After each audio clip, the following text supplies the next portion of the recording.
আওয়ামী লীগের চলমান নৈরাজ্য, দমনপীড়ন ও গণতন্ত্র বিরোধী কর্মকাণ্ডের প্রতিবাদে তারাবো পৌর বিএনপির উদ্যোগে এক অবস্থান কর্মসূচি ও প্রতিবাদ মিছিল অনুষ্ঠিত হয়। কর্মসূচিতে উপস্থিত ছিলেন তারাবো পৌর বিএনপির সাংগঠনিক সম্পাদক আব্দুল মতিন। বক্তৃতায় আব্দুল মতিন বলেন, আসসালামু আলাইকুম ওয়া রাহমাতুল্লাহি ওয়া বারাকাতুহু।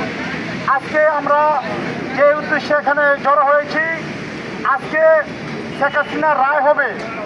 শেখ হাসিনার রায়ে আমরা আজকে যে লকডাউন দিয়েছে, আমরা ইয়ার বিরুদ্ধে আজকে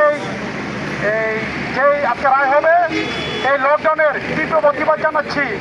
আমরা আজকে সর্বোচ্চ শেখ হাসিনার মৃত্যুদণ্ড কামনা করছি।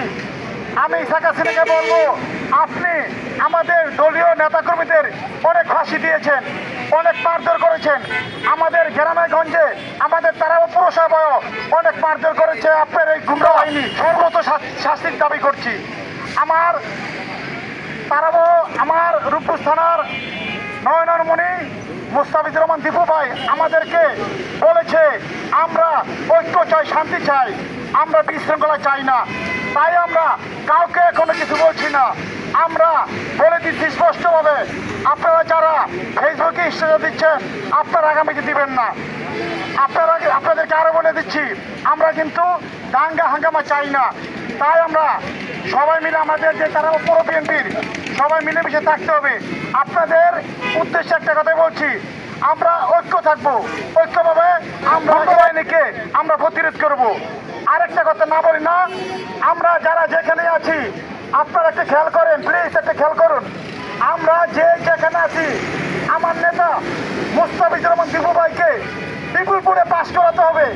আমরা প্রত্যেকটা গ্রামে, প্রত্যেকটা মহল্লায় মা বোনদেরকে, যারা 4 কোটি ভোটার আছে, আজকের এই নতুন ভোটার, যারা নতুন ভোটার 4 কোটি ভোটার আছে, তাদের কাছে যেতে হবে।